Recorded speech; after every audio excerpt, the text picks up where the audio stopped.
아주 무뚝뚝한 경상도 남자가 결혼했습니다.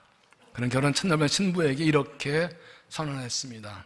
나는 아내에게 낯간질 없고 닭살 돋게 사랑한다는 말을 절대 못하는 사람이다. 그러나 오늘은 결혼 첫날이니까 딱 한 번만 한다. 네 사랑한대. 이 한 번이 평생 유효하다는 것을 알고 있으라. 이 신부는 기가 막혔지만 가만히 있어도 이렇게 대답했습니다. 당신 모르는 심각한 문제가 나한테 한 가지 있어요. 어떤 얘기는 듣고도 자꾸 잊어버릴 때가 있어요. 그러니까 내가 당신의 말을 잊어버려서 다시 물어보아도 화내지 말고 다시 말해주세요. 신부가 한 수 위입니다. 한국을 비롯한 동양 남자들은 이 사랑한다는 말을 남사시러워서 잘 못합니다. 근데 여자들은, 아내들은 듣고 싶어 해요. 당신 나 사랑해? 닭살 돋게 뭐니? 물어봐. 저희 선배 목사님 아주 근엄한 분이신데, 바로 이 넥타이 양도 딱 하고 이제 출근하는데 사모님은 밟고, 뭐 사랑해. 그러니까, 하던 대로 가서 합시다. 그랬다 그래. 하던 대로 가서 합시다. 오죽하면 이 신부가 잊어버린다고 또 말해달라고 그랬을까요? 세상에서 가장 불쌍한 사람이 누구일까요? 사랑을 받아보지 못한 사람입니다.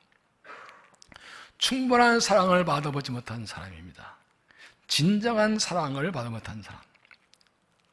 사랑이 필요한데 사랑해 줄 사람 없는 사람. 사랑을 못하고 있는 사람이 가장 불쌍한 사람입니다. 아무리 돈이 많고 건강하고 많이 배우고 가진 것이 많아도 사랑받지 못한다면 불쌍한 사람이지요. 사람은 사랑을 먹고 사는 존재이기 때문입니다. 사람은 사랑을 하고 사랑을 주고 받고 하며 살도록 지음받았습니다. 그래서 사랑받지 못하면 어떤 것도 차오지 못하고 텅 빈 가슴으로 살게 됩니다.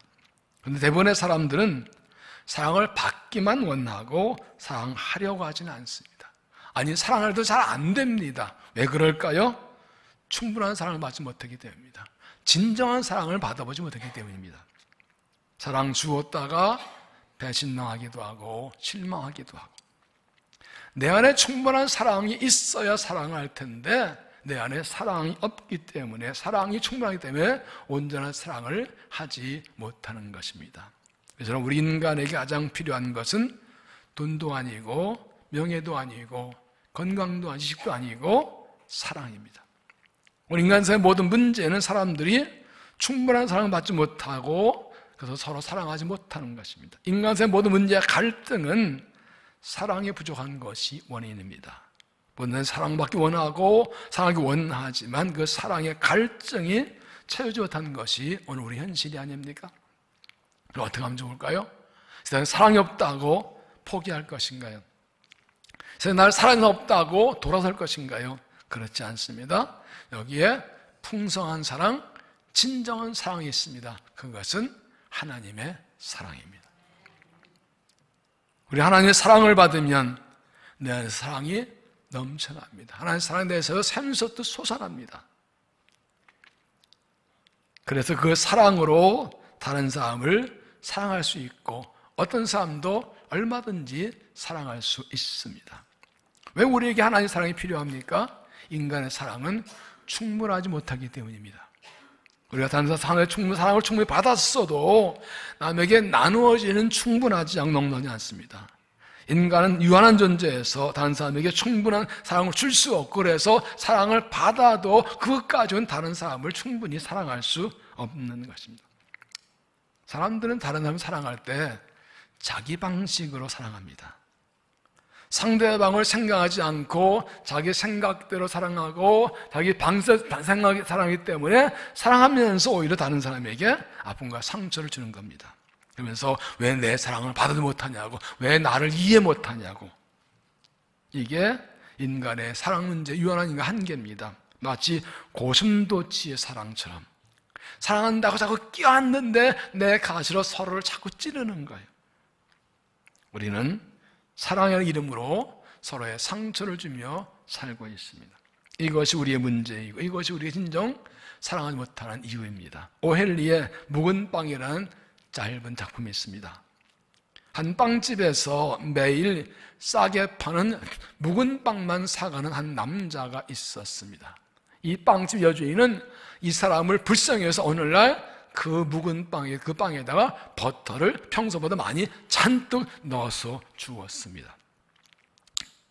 이 가난한 남자는 건축 설계사였고 현상응모에 출품할 설계도를 그리고 있었는데 그 빵을 만지자 버터가 쭉 나와서 설계도를 망쳐버려서 현상응모에 내지 못하고 실패한다는 얘기입니다. 그 남자는 먹기 위해서가 아니라 그 묵은 빵으로 설계 도면의 틀림을 지우는 지우개처럼 쓰려고 사간 것인데 그건 모르고 불쌍한 마음에 자비앙산하겠다 오히려 그 사람의 인생을 망치는 결과를 가져온 것이죠. 작가 오헬리는 이 작품에서 인간의 얄팍한 사랑을 비판하고 있습니다. 다른 사람을 사랑한다는 거 오히려 아픔을 준다는 것입니다. 이처럼 사람의 사랑은 상대에게 상처를 줄 때가 있습니다. 상대 생각하지 않고 내 생각대로 자기 방식대로 사랑하기 때문에 오히려 상처를 줍니다. 고슴도치 사랑하고 있지 않습니까? 우리가 사랑받기 원하면 사랑 주기 원해서 사랑하면서 우리 사랑의 이름으로 상처를 주고 있지는 않습니까? 오늘 여러분에게 이런 사랑과는 전혀 다른 하나님의 사랑에 대해서 말씀을 드리려고 합니다. 하나님의 사랑, 인간의 얄팍한 사랑과 비교할 수 없는 놀라운 사랑입니다. 하나님 철저하게 인간 편에서 인간을 위해서 인간에게 필요한 사랑을 주셨습니다. 그럼 우리가 이 사랑받으면 충분합니다. 하나님의 사랑을 충분히 받으면 다른 사람이 나를 사랑하지 않아도 괜찮습니다. 하나님의 사랑을 받으면 그 사랑으로 다른 사람 얼마든지 사랑하며 살 수가 있습니다. 그 사랑을 나눠 주고도 남습니다. 오늘 읽은 말씀은 성경 전체에 중심되는 구절로 하나님의 사랑이 무엇인가를 보여줍니다. 하나님이 세상을 이처럼 사랑하사 독생자를 주셨으니 이는 그를 믿는 자마다 멸망하지 않고 영생을 얻게 하려 하십니다. 여기에 하나님의 사랑이 나타나 있습니다. 우리 하나님의 사랑은 어떤 사랑인가요? 하나님의 사랑은 하나님이 먼저 우리를 사랑하신 것입니다. 하나님 먼저 우리를 사랑하셨다. 하나님이 세상을 이처럼 사랑하사 독생자 주셨으니 여기서 세상은 모든 사람을 가리킵니다. 하나님이 세상 모든 사람을 극진히 끔찍히 사랑하셨습니다. 그리고 우리가 하나님을 사랑하기 전에 먼저 우리를 사랑하셨습니다. 내가 하나님을 알기 전에 하나님 나를 먼저 아셨고 내가 하나님을 사랑하기 전에 먼저 사랑하십니다. 하나님은 내가 하나님을 사랑해서 아니라 내가 하나님을 사랑하기 전에 먼저 나를 사랑하셨습니다. 저는 사랑은 하나님에서 시작된 것이고 하나님에서 흘러나오는 것입니다. 그럴 때 하나님의 사랑을 받은 사람은 그 사랑으로 다른 사람을 얼마든지 사랑할 수 있습니다. 내가 하나님 알기 전에 나를 먼저 아셨고 나를 먼저 사랑하신 그 하나님의 사랑을 받으면 그 사랑을 나눠주며 살 수 있게 됩니다. 또한 하나님의 사랑은 희생하는 사랑입니다. 희생하는 사랑.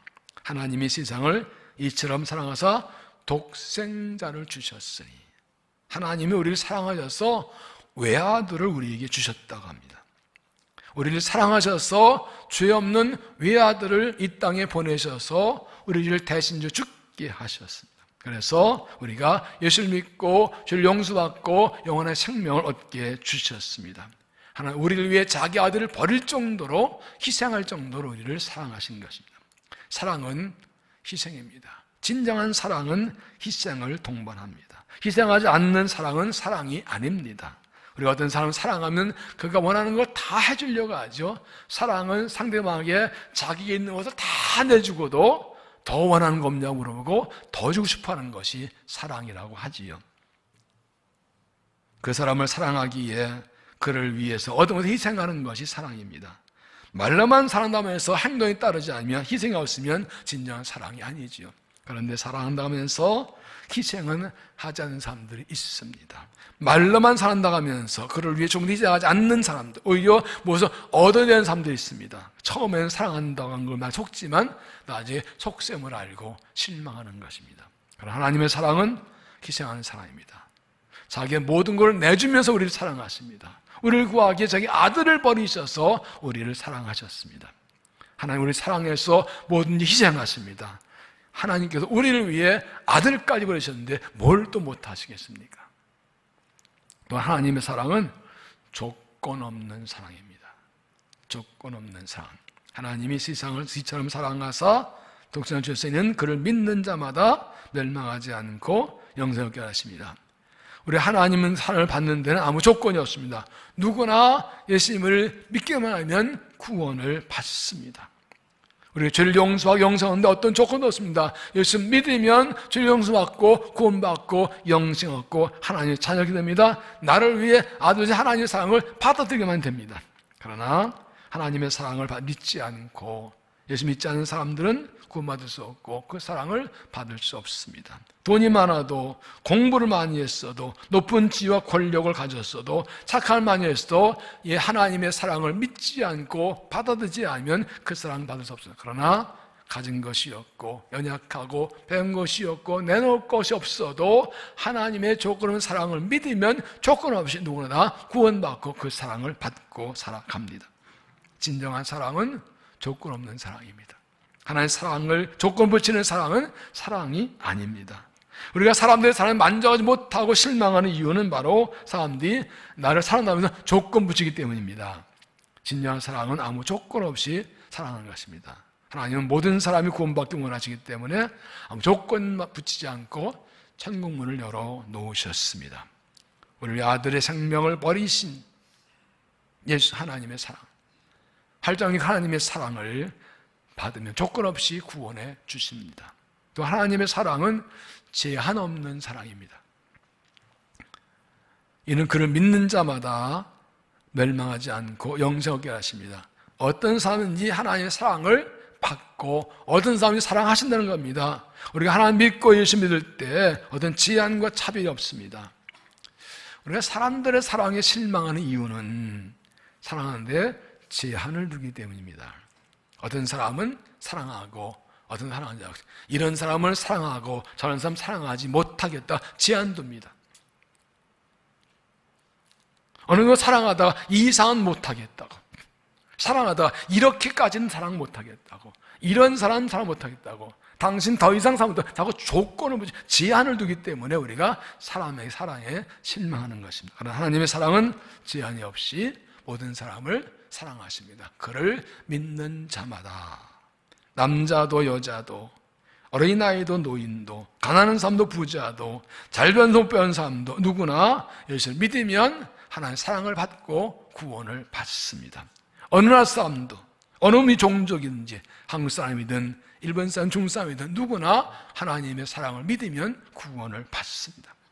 나를 위해 아들 하나의 사랑을 믿고 그 예수님을 믿으면 누구든지 구원받고 영생을 얻습니다. 왜 하나님께서 우리에게 자기 아들을 보내주셨을까요? 왜 예수님께 이 땅에 우리를 위해 오셨을까요? 인간은 모두 죄인이기 때문입니다. 그리고 죄는 우리를 망하게 하기 때문입니다. 우리는 죄를 이길 수도 없고 하나님 심판을 피할 수도 없습니다. 사람 모두 죄인입니다. 세상에 죄인 아닌 사람은 아무도 없습니다. 여러분 중에 나는 태어나서 지금까지는 한 번도 죄에 안 졌다고 자식에게 말할 사람이 있습니까? 나쁜 생각도 안 해봤고 거짓말 한 번도 안 하고 남 아프게 하는데 한 번 없다고 자식에게 말할 사람이 있습니까? 누구나 죄인입니다. 그리고 죄는 반드시 대가를 치르게 되어 있습니다. 법을 어기면 벌을 받듯이 죄는 반드시 벌을 받습니다. 그리고 모든 죄는 하나님께 된 것입니다. 내가 어떤 사람을 아프게 했어도 그건 하나님께 주신 겁니다. 하나님께서 그렇게 하지 말라고 하셨거든요. 모든 사람 죄인이기 때문에 하나님 심판을 받았고 아무도 심판을 피할 수가 없습니다. 그러면 우리가 하나님의 심판을 피할 수 있는 방법이 있을까요? 그것은 누군가가 내 죄의 대가를 대신 치러주면 됩니다. 내가 빚을 졌을 때 그 빚을 안 갚으면 고소당하고 고발당하고 잡혀가지요. 부도라도 사기죄로 잡혀가지요. 그러나 누가 대신 빚을 갚아주면 괜찮습니다. 마찬가지로 우리의 죄값을 내가 치러야 하지만 누군가 죄값을 치러주면 죄에서 벗어나고 심판과 벌을 면할 수 있습니다.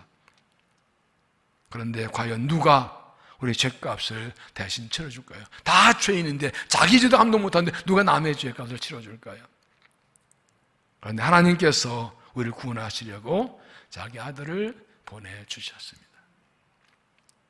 죄 없은 하나님 아들 예수님께서 세상에 오셔서 우리 죄를 대신 지시고 십자가에서 죽으셨고 부활하셨습니다. 하나님은 그 예수님을 믿으면 그 믿음만 보시고 모든 죄를 용서하시고 구원하신다고 약속해 주셨습니다. 이것이 하나님의 사랑입니다. 하나님 우리가 죄 때문에 심판받는 것을 기뻐 원하지 않으십니다. 그러나 그렇다고 죄는 무조건 다 용서할 수 없죠. 의로우신 하나님께서 죄를 지은 남자는 다 벌 안 받는다면 하나님 공평하지 않죠. 공의롭지 않죠. 그래서 하나님께서는 죄인을 벌하시되 자기 아들이 대신 벌받게 하시고 우리가 예수 믿으면 그 죄를 용서해서 구원해 주시는 것입니다. 이것이 하나님의 사랑입니다. 어느 마을에 인형을 아주 좋아하는 제인이라는 소녀가 살고 있었습니다. 그런 인형을 많이 모아서 가지고 있었습니다. 어느 날 이웃집 아저씨가 찾아와 놀러 왔길래 인형장에서 나 인형 많다고 막 꺼내어 자랑합니다. 이 인형보다 아저씨가 갑자기 묻습니다. 제인, 너는 이 인형 중에서 어떤 인형을 가장 좋아하니? 이 아이는 입을 다물고 한참을 생각하다가 아저씨가 말합니다. 아저씨, 제가 좋아하는 인형 보여드릴게요. 그런데 한 가지 약속을 해주셔야 돼요. 제가 인형 보여드릴 때 절대로 웃지 않겠다고요. 그래서 이상하게 생각했지만 그래도 약속을 했고 인형을 하다 기다립니다. 아이는 방에 들어가서 인형을 나오는데 보니까 코는 주저앉았고 팔다리는 떨어져 덜렁거리고 찢어지고 소문이 나고 냄새 나고 얼룩지는 정말 아주 낡은 인형이었습니다. 이 아저씨 보고 한참 이상해서 조승규 물어봅니다. 이 인형을 네가 제일 좋아하는구나. 그냥 물어봐도 되겠니? 무슨 데 너는 이 인형을 제일 좋아하니? 그래서 이 소녀 이렇게 대답했다고 합니다. 왜냐하면요, 이 인형은 제가 사랑해 주지 않으면 아무도 사랑해 줄 사람이 없으니까요. 이쁘고 깨끗한 인형 좋아하지. 누가 그런 거 좋아해요? 갖다 쓰레기통에 던져버리지. 그런데 이 아이는 불쌍한 거예요. 내가 사랑해 주냐면 누가 사랑해 줄까? 내가 사랑해 줘야지. 이것이 하나님 우리를 사랑하시는 이유입니다. 하나님은 내가 상처가 많고 문제가 많고 실수와 잘못이 많고 아픔이 많기 때문에 나를 사랑하십니다. 내가 완전해서 죄가 없어서 허물이 없어서 상처 사랑은 아니라 상처와 아픔과 문제와 죄와 허물이 많기 때문에 사랑하십니다. 다른 사람은 나를 잘못이 많다고 못났다고 실수 허물 많다고 상처 많다고 더럽다고 싫어하고 따돌지 몰라도 하나님 그런 나를 사랑하십니다. 왜냐하면 하나님 나를 사랑하시지 않으면 아무도 나를 사랑할 사람이 없기 때문에.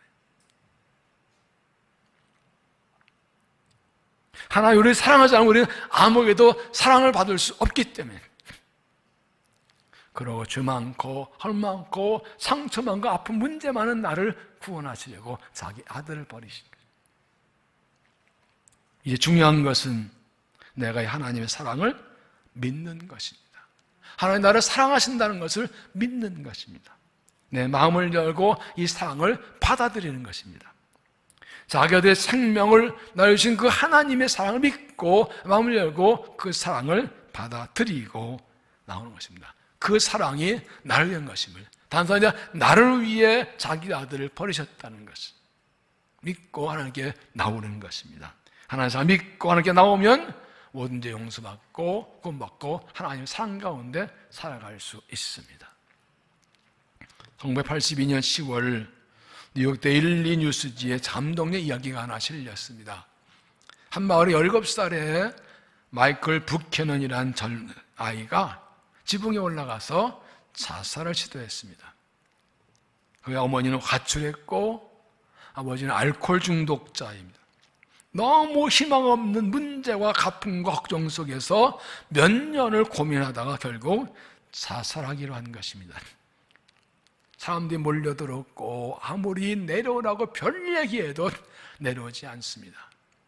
한 신사가 지붕 위로 기어 올라가서 그 옆에 앉아서 1시간 반 동안이나 똑같은 말을 반복했습니다. 이런 말입니다. 내게로 오너라, 내가 네 아버지가 되겠다. 내게로 오너라, 내 아버지가 되겠다. 윌리엄 폭스라는 사람이었는데 소녀는 그의 말을 믿지 않고 받지 않았지만 끝까지 포기하지 않았고 이 아이가 그 말을 믿고 받을 때 1시간 동안 반복해서 똑같은 말을 사이에 설득했습니다. 결국 이 소녀는 그를 따라 내려왔고 약속대로 그를 자기 아들로 양자로 입양했다고 합니다. 하나님께서 지금 여러분에게 말씀하십니다. 내게로 오너라, 내가 네 아버지가 되겠다. 내게로 오너라, 내가 네 아버지가 되겠다. 내가 너를 사랑한다. 내가 너를 구원해 주겠다. 하나님께서 나를 부르시는 사랑의 음성을 들으십시오. 그 사랑을 믿으십시오. 그리고 하나님께로 나오십시오. 믿음은 하나님의 사랑을 믿고 하나님을 따라 나오고 하는 게 따라가는 것입니다. 하나님의 사랑을 믿고 받아들이면 하나님이 내 아버지 되셔서 영원히 나와 함께 주십니다. 사랑하는 성도 여러분, 여러분은 어떻습니까? 하나님 사랑 가운데 살고 계십니까? 하나님의 사랑을 받았는데도 사랑이 없다고, 사랑받지 못한다고 외치고 있진 않나요?